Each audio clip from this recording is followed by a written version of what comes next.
Hello everyone, I am JVN Dr. Mohammad Miraj Alam, Assistant Professor of Economics in Jyoti Vidyapeeth Women's University, Jaipur. In this session of video, I will discuss about the globalization, which is the part of Indian economy, a paper which taught as a which paper which taught in a second semester BA B.Ed program. Before discussing globalization, I have already discussed about the economic reform, privatization, liberalization, privatization in length, which leads to the globalization, which paved the way for the globalization of Indian economy. So in this section of video, I will discuss in length about the globalization and its impact on the Indian economy. Okay. Now come to the globalization. What does globalization means? Being a student of economics, what you understand about the globalization? Okay, globalization is generally understood to mean integration of the economy of the country with the rest of the world, right? Globalization means integration of the economy with the or to the rest of the world economy is known as globalization. It is a complex phenomenon. Right. Why it is complex? Because it is includes so much things. A country needs to do so much things to become a globalized economy. As I told you earlier that it is the last part of economic reform. Why it is the last part? Because to reach the level of globalization, you have to do lots of preparation in the economic front, such as privatize the economy, first of all liberalize the economy, then privatize the economy, then last part is the globalization. That's why it is a complex phenomena which involves so many processes and policies which need to do, which requires huge political will to do this complex phenomena or to deal with the complex situation, right? It is an outcome of the set of variables, various policies that are aimed at transforming the world towards greater interdependence and integration. Right? As I earlier told you, globalization needs a lots of policy which requires to integrate your economy with the rest of the world economy. It involves the creation of networks and activities trans transcending economic, social, and geographical boundaries. Globalization attempt to establish the links in such a way that the happenings in India can be influenced by events happening miles away. It is turning the world into one whole or creating the borderless world. Right. When globalization is, globalization becomes the world a village, global village. Now, after the globalization, world become a global village, right? Each and globalization takes place each and every sector of the economy or in the society. After the globalization, information can reach within a second in any part of the world. It is only possible because of the integration of the whole country of the world to each other, right? India in India can be influenced by event happening miles away, right? If anything happening in USA or Great Britain or any part of the world, it may be Europe or Middle East, the effect will also shown in India. One of the example of the effect which was happened in the USA in 2008, that was the financial crisis. The financial crisis affected the whole over the world, including in India. Although India was not much affected because the base of Indian economy was very strong at that time, and the policymakers who were in the helms of affair, economists like Manmohan Singh, Monting Singh, Ahluwalia, were the strong pillar at that time in the Indian government. They were controlled all the negative situations. They very uh, clearly come out from all the situations which were world facing in 2008. But Indian economy was also the affected by the financial crisis in some and other parts, right? One of the important part of globalization is the outsourcing, right? Outsourcing means this is one of the important outcomes of the globalization process. What do you understand by outsourcing? Outsourcing is a process in which you can hire services and in which you can render a services from other country without going to there, right? You can hire or you can render a services outside from your country without going you there, right? Without going into these countries. That is known as outsourcing. One of the example of outsourcing is the software and IT industries. As we all know that Bangalore is the IT hub in India as well as world. In Bangalore, so much product is producing for the rest part of the world, right? This is the example of outsourcing, right? That's why it is the most important outcome of the globalization process. In outsourcing, a company hires regular services from external sources, as I told you earlier, mostly from other countries, which was previously provided internally or from within the country, like legal advices, computer services, advertisement, security, each provided by respective department of the company.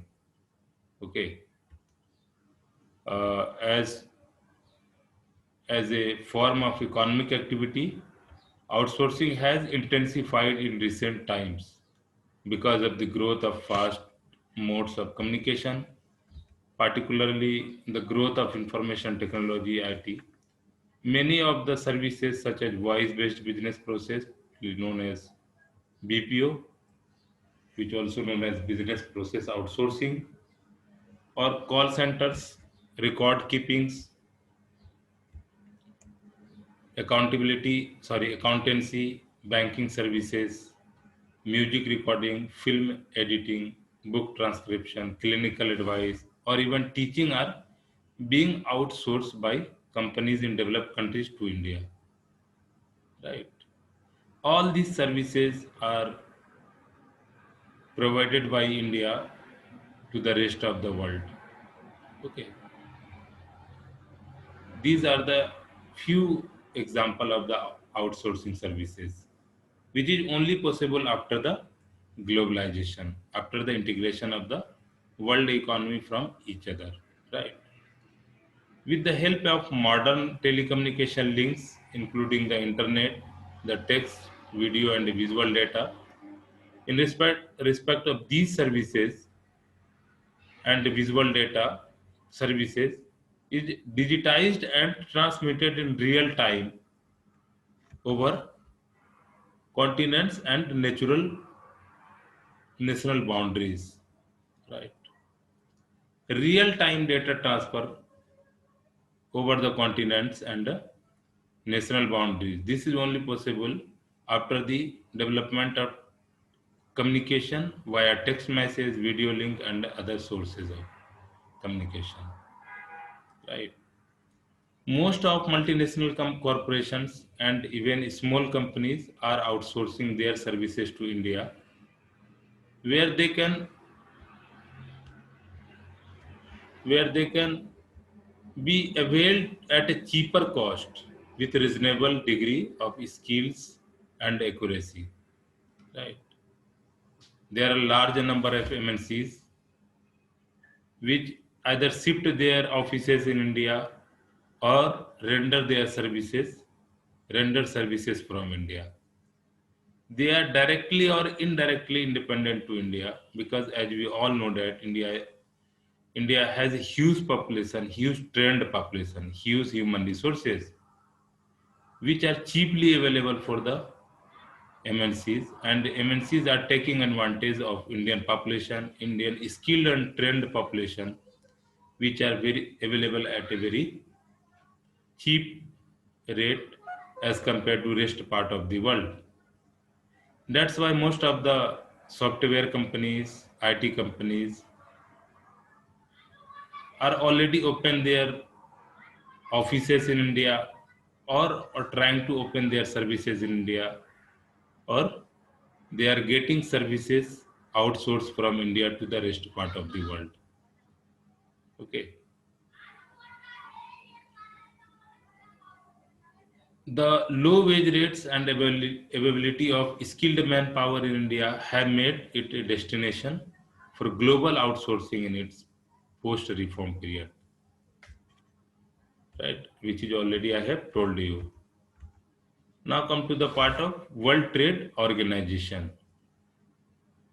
Okay, without Trade Organization, one cannot expect the globalization because it is a watchtower for the trade. It is the watchman for the World Trade. World Trade Organization